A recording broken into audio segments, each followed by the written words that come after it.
Hello दोस्तों, welcome to AG stood.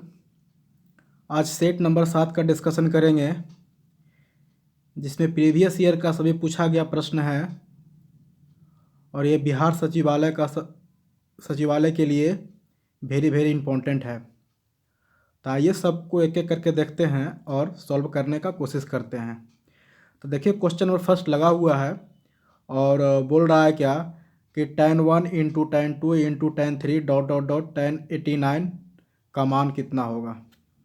तो देखिए, ऐसे तो याद नहीं होगा tan 1 का मान कितना होगा, tan 3 का मान कितना होगा, tan 2 का मान कितना होगा, tan 89 का मान कितना होगा। तो इसको बनाने के लिए एक तरीका है जिसको बोलते हैं कम्प्लीमेंट्री एंगल। कम्प्लीमेंट्री एंगल क्या कहता है कि दो कोनों का योग कितना होता है, 90 डिग्री होता है। ठीक है, उसे कहते हैं कम्प्लीमेंट्री एंगल। और कम्प्लीमेंट्री एंगल में क्या होता है कि जैसे कि आपका साइन है तो ये कॉस्ट बदल जाएगा, और आपका टैन है तो आपका बदल जाएगा क्या, कॉट में। आपका सेक है तो बदल जाएगा आपका कॉसेक में। ये कम्प्लीमेंट्री एंगल का तरीका है। ठीक है, उसमें क्या होता है, कम्प्लीमेंट्री एंगल मतलब पूरक कोण में क्या होता है कि दो कोनों का योग 90 डिग्री होता है। मान लिया कोई एक कोण आपका 30 है तो बोलता है 30 का कम्प्लीमेंट्री एंगल कितना होगा, पूरक कोण कितना होगा। तो 30 का पूरक कोण कितना होगा, तो दोनों का कोनों का योग कितना होता है कम्प्लीमेंट्री एंगल में, 90 डिग्री। तो पहला कोण आपका 30 है तो दूसरा कोण कितना होगा, 60 होगा। तो यही हो गया, 30 का कम्प्लीमेंट्री एंगल कितना हो गया, तो 60 हो गया। ठीक है, आई होप समझ में आया होगा। अगर जो समझ में आ गया होगा तो ये क्वेश्चन आपके लिए आसान हो गया होगा। तो चलिए अब चलते हैं क्वेश्चन के ऊपर। देखिए क्वेश्चन क्या कह रहा है, देखिए इसको आप मिटा देते हैं। क्वेश्चन बोल रहा है, देखिए क्वेश्चन कह रहा है tan 1 tan 2 tan 3 dot dot dot tan 89। तो हम बदलेंगे, क्या करेंगे ना, ये tan 1 को कम्प्लीमेंट्री एंगल में बदलेंगे। tan बदलेगा किस में, तो कॉट में बदलेगा। तो tan बदल गया कॉट में, तो कॉट हो गया। उसके बाद 1 है तो कितना 1 में जोड़ेंगे कि आपका 90 आएगा, तो ये 89 आएगा। 89 जोड़ेंगे तो 90 आएगा। उसी प्रकार इसको बदलेंगे, tan 2 को बदलेंगे। जब tan 2 को बदलेंगे तो tan बदलेगा कॉट में, तो आपका आ गया कॉट। उसके बाद 2 में कितना ऐड करेंगे कि आपका 90 आएगा, तो 88 आएगा। ठीक है, इस तरह से चलते चलते क्या होगा ना, लास्ट में आपका बचेगा tan 89। कहाँ तक जा करके, तो आपको यहाँ कॉट 45 पे जाके, ठीक है, यहाँ पे जाके आपको बतेगा ये। और देखिए, इसको गुना कीजिएगा और इसको गुना कीजिएगा तो आपका आएगा 1। लास्ट में क्या बचेगा आपका सिर्फ, तो आपका लास्ट बचेगा कॉट 45। तो कॉट 45 का मान क्या होता है, तो कॉट 45 का मान आपका क्या निकल के आएगा, तो 1 निकल के आएगा। 1 निकल के आ गया। इसका भी मान, इसका और इसका मान कितना होगा, तो 1 होगा। जब 1 में आप इतना गुना कर दीजिएगा, कोई भी गुना कीजिएगा तो कितना आएगा आपका आंसर, तो 1 आएगा। ठीक है, तो 1 आपका करेक्ट आंसर होगा। आई होप समझ में आया होगा। अगर जो नहीं समझ में आया तो कोई दिक्कत नहीं है, इसका वीडियो हम बनाकर डाले हुए हैं, आप देख सकते हैं, प्लेलिस्ट में डाला हुआ है, आप देख सकते हैं। Complementary angle and supplementary angle मतलब पूरक कोण संपूरक कोण किसे कहते हैं, वो बना हुआ वीडियो है, आप देखिए, आपको अच्छे तरीके से समझ में आएगा। ठीक है, चलिए चलते हैं question number next. Question number next क्या कह रहा है, कहता दो संख्याओं का अनुपात 3:4 है तथा उनका मतलब महत्तम समावर्तक कितना है, तो 5 है। तदनुसार उनका लघुत्तम समवर्तक कितना होगा। देखिए, आपके पास दो संख्या दिया हुआ है, पहली संख्या है, दूसरी संख्या है। तो पहली संख्या का अनुपात कितना है, 3, और दूसरी संख्या का अनुपात कितना है, 4। तो 3:4 के अनुपात में है। देखिए, आपको महत्तम समवर्तक दे दिया है, तब ये दोनों का अनुपात में कितना निकालिएगा, ये दोनों का अनुपात 3:4 का महत्तम समवर्तक कितना होगा। तो अगर जो आप जानते होंगे तो इसका महत्तम समवर्तक होगा 1। तो अनुपातिक 1 का मान कितना होगा, तो अनुपातिक 1 का मान होगा 5। ठीक है, ये अनुपातिक 1 का मान निकला है। यहाँ से 3 और 4 का महत्तम समवर्तक कितना होगा, तो 1 होगा। तो यही 1 का वैल्यू तो आपको दिया हुआ 5 के बराबर। उसके बाद फिर बोलता है उसका लघुत्तम समवर्तक कितना होगा। तो 3 और 4 का लघुत्तम समवर्तक कितना होगा, 3 और 4 का लघुत्तम समवर्तक आपका ये 4 तिया 12 होगा, इसका लॉस 12 होगा। तो यही तो 12 का वैल्यू पूछ रहा है, तो अनुपातिक 12 का वैल्यू निकाल दीजिए। तो 1 का वैल्यू 5, तो 12 का वैल्यू कितना होगा, 60 होगा। तो इसको इस तरह से लिख सकते हैं, 5/1 गुना 12 बराबर कितना होगा, तो 60। ये आपका करेक्ट आंसर होगा, जो कि ऑप्शन नंबर किस में है, तो ऑप्शन नंबर बी में है। ठीक है, आई होप समझ में आया होगा। चलते हैं question number next. Question number next क्या कह रहा है, क्वेश्चन नंबर नेक्स्ट देखिए, थर्ड क्या कह रहा है, देखिए बोलता है एक वस्तु को 16% लाभ पर बेचा गया, यदि उसे 200 रुपये अधिक मूल्य पे बेचा जाता तो उसे लाभ 20% मिलता। तो तदनुसार उस वस्तु का लागत मूल्य कितना है। देखिए ये जितना भी क्वेश्चन लिया गया है ना, सभी कहीं ना कहीं पूछा गया है, ठीक है। तो ऐसा मत सोचिएगा कि हम बनाया हुआ क्वेश्चन, नहीं, ये सभी पूछा गया है और ये क्वेश्चन आने का बहुत संभावना है। तो अच्छे तरीके से समझिएगा। और ये क्वेश्चन जो है ना 2-3 सेट में लगातार आ चुका है, ठीक है। तो आई होप अगर जो देखे होंगे सब सेट, तो ये क्वेश्चन बनाने में आपको दिक्कत नहीं होगा। तो इसको बनाने के लिए क्या करेंगे, देखिए 16% लाभ है, लाभ 16% है, और फिर कहता है कि लाभ आपको मिल रहा है 20%। तो आपको बोले थे कि जब लाभ की स्थिति में होगा, जब लाभ की स्थिति दोनों लाभ है तो दोनों घट जाएगा, दोनों घट के कितना हो जाएगा 20, मतलब दोनों का अंतर निकाल लेंगे। तो 20 - 16 करेंगे तो अनुपात अंतर कितना आ गया 4% का। यही 4% का आपका वैल्यू दिया हुआ कितना 200 रुपया अधिक हो रहा है। तो यहाँ से देखिए कितना हो रहा है, तो यहाँ से आपका आ रहा है 200 रुपया, ठीक है। इसको बनाने के लिए और तरीका है, लेकिन नहीं, ये सबसे आसान तरीका है, ठीक है। अगर ये एक माइनस एक प्लस रहता है ना, तो ये आपका जुड़ जाता है, ठीक है। या तो माइनस माइनस रहता है तो घट जाता है, ये आपको ध्यान रखना पड़ेगा। तो बोलता है उस वस्तु का लागत मूल्य क्या है, उस वस्तु का लागत मूल्य कितना होगा, तो 100 रुपया होगा। तो 100 का मान निकाल दीजिए 100% का। तो यहाँ से आप निकाल सकते हैं, इसको काट दीजिएगा, सॉरी, यहाँ डायरेक्ट कीजिए, कोई दिक्कत नहीं है। 200/4 × 100, ये कट जाएगा कितना बार में, तो ये कट जाएगा 50 बार में, ठीक है। तो 50 × 100 करेंगे तो कितना आएगा, 50 × 100 करेंगे तो आपका 5000 आएगा। और ये 5000 आपका राइट आंसर है, जो कि ऑप्शन नंबर किस में है, तो बी में है, ठीक है। आई होप समझ में आया होगा। चलिए चलते हैं क्वेश्चन नंबर नेक्स्ट।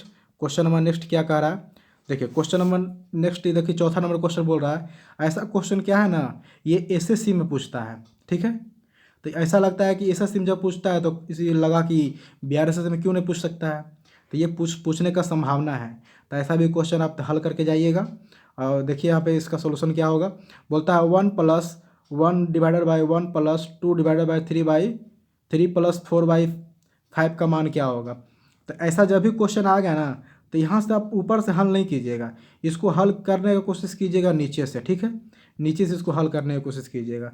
तो 3+4/5 को जब एलसीएम 3+4/5 को हल कीजिएगा तो कितना आएगा, तो 3+4/5 को हल कीजिएगा तो कितना आएगा, ये 5×3 = 15, 4×19, तो 19 बाई कितना आ जाएगा, तो 5 आ जाएगा, ठीक है।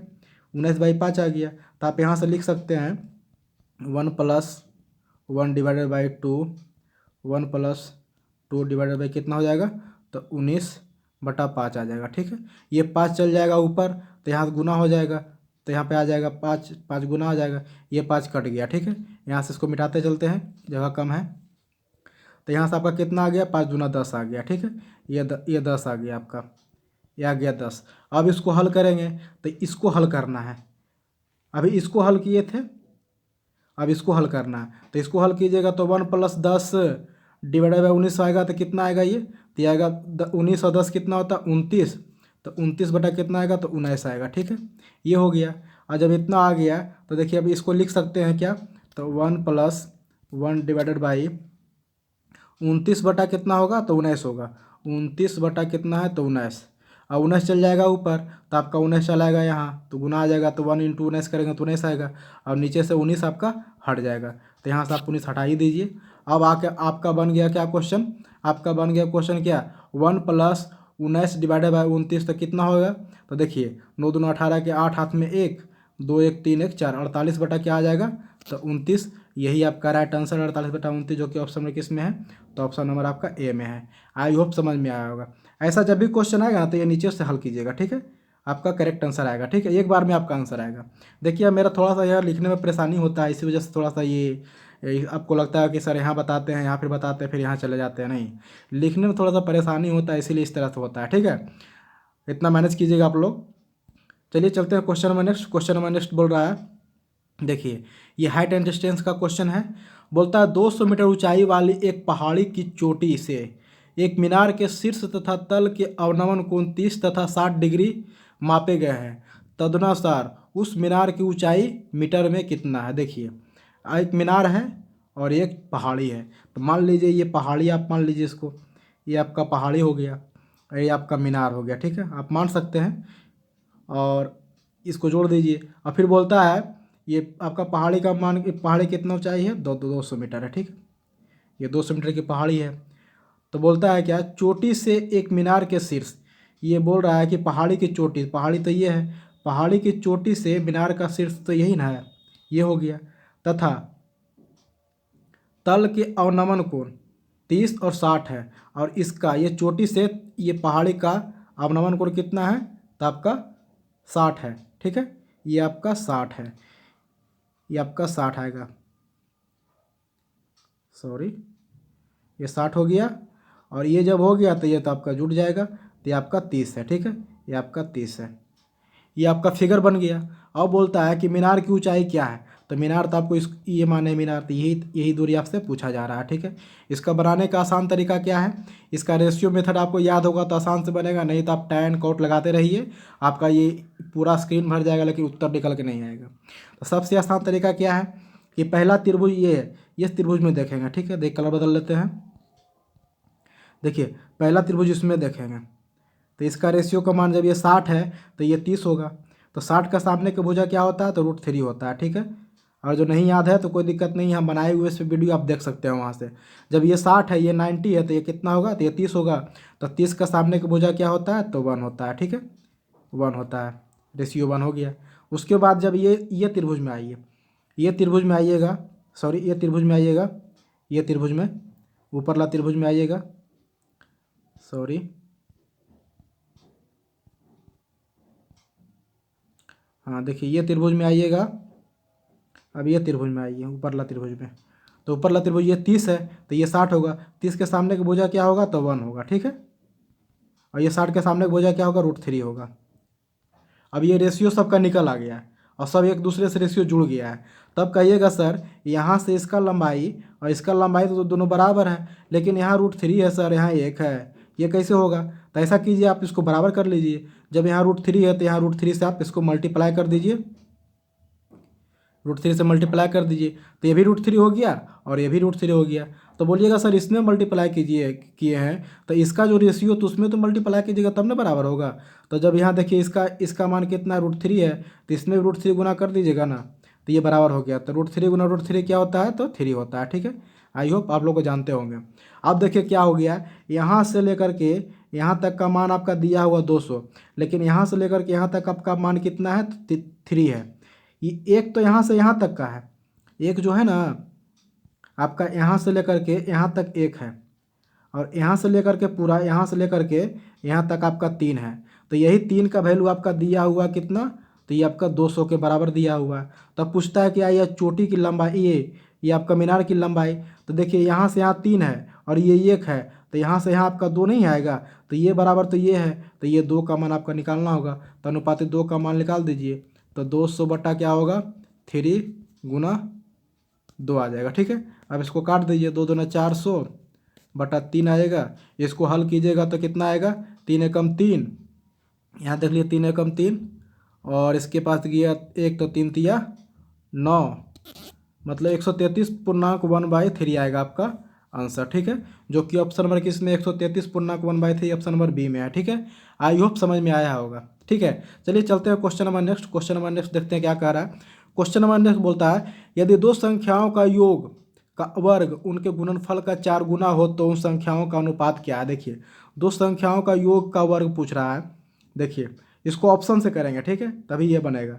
दो संख्याओं का योग का वर्ग, तो मान लीजिए एक संख्या ए है तो दूसरी संख्या बी है, इसका वर्ग करिए, फिर बोलता है बराबर गुणनफल का 4 गुना, तो ए गुना बी करेंगे और उसका 4 गुना करेंगे, तो यहाँ से क्या निकल के आएगा, तो a² + b² + 2ab बराबर यहाँ से क्या होगा, 4ab आ जाएगा, ठीक है। और 2ab उधर चल जाएगा, तो यहाँ से होगा a² + b² बराबर क्या हो जाएगा, तो 4ab में से 2ab घट जाएगा तो बचेगा 2ab, ठीक है। अब देखिए ये आपका इक्वेशन निकल के आ गया, ठीक है।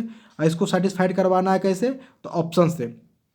अगर a का मान आप 1 लेते हैं तो a का स्क्वायर करेंगे तो 1 आएगा, प्लस b का मान आप 1 लेते हैं तो 1 का स्क्वायर करेंगे तो आपका 1 आएगा, बराबर इधर कितना आ गया, 2 आ गया। अब इधर सेटिस्फाइड करवाइए, अगर a का मान लेते हैं 1 तो 2 तो यहाँ दिया हुआ है, तो 1 गुना 1 करेंगे, b का मान भी लीजिएगा तो 1, तो यहाँ भी 2 आएगा। मतलब क्या हुआ ना कि RHS बराबर LHS आ गया, मतलब RHS बराबर LHS आ गया, मतलब दो इधर भी है दो भी इधर भी है, मतलब ये इक्वेशन सही है। और जो कि ऑप्शन नंबर किसको सेट करने से आ रहा है, तो ऑप्शन नंबर ए सेट करने से आ रहा है। और जो बी को आप चेक कीजिएगा तो नहीं आएगा, सी को भी चेक कीजिएगा नहीं आएगा, ठीक है।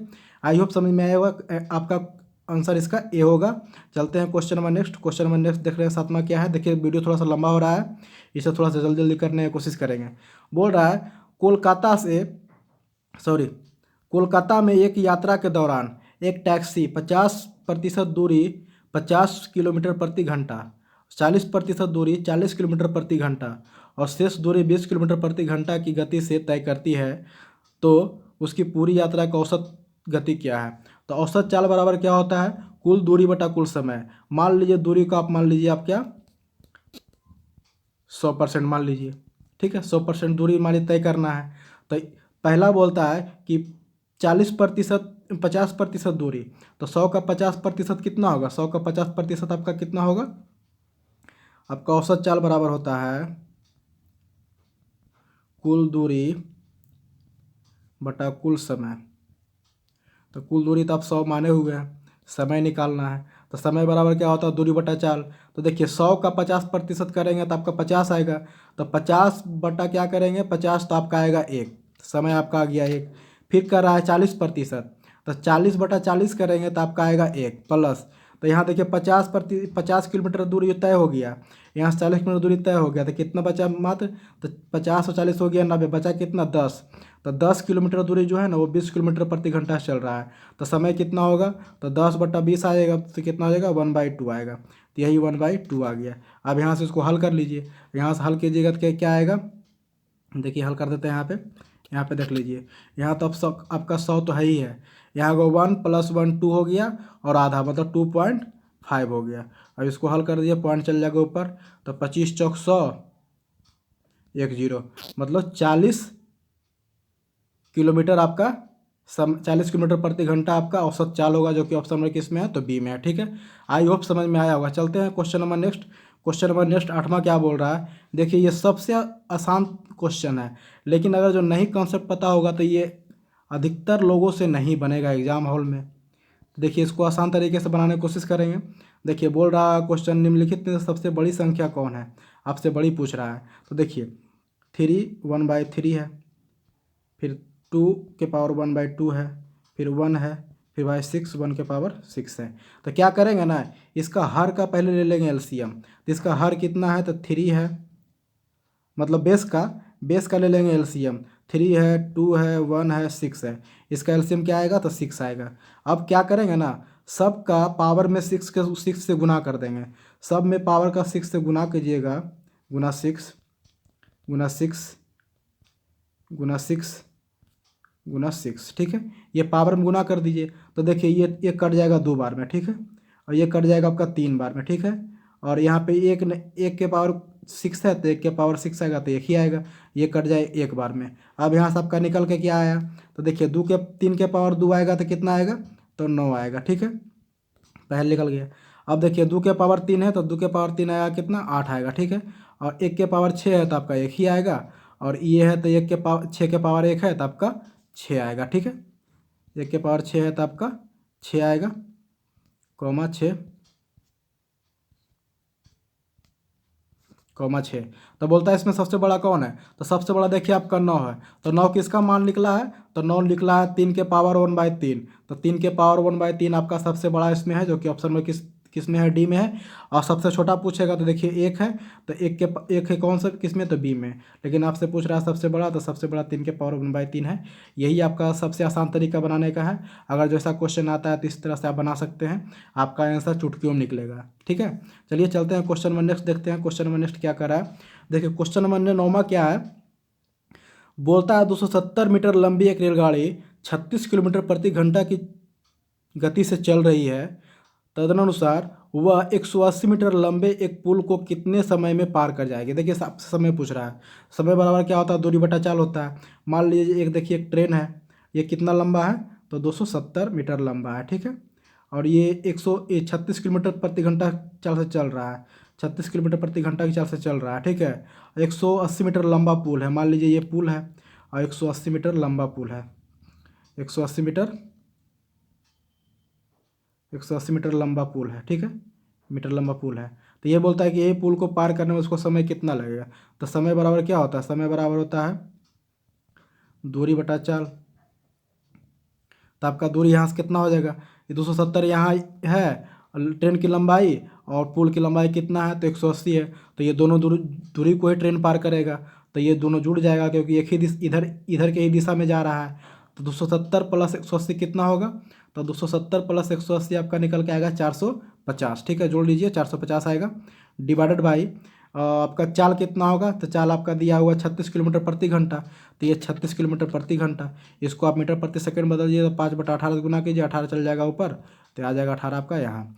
अब इसको हल कर दीजिए, आपका आंसर निकल आएगा। तो ये देखिए 18 दूना 36 और 5 दूना 10, तो 5 दूना 10 से ये जीरो कट जाएगा, तो आपका कितना निकल के बचा है, तो आपका 45 सेकेंड आपका निकल के आया समय। यही 45 सेकंड आपका लगेगा ये पुल को पार करने में, जो कि ऑप्शन नंबर किस में है, तो ए में है, ठीक है।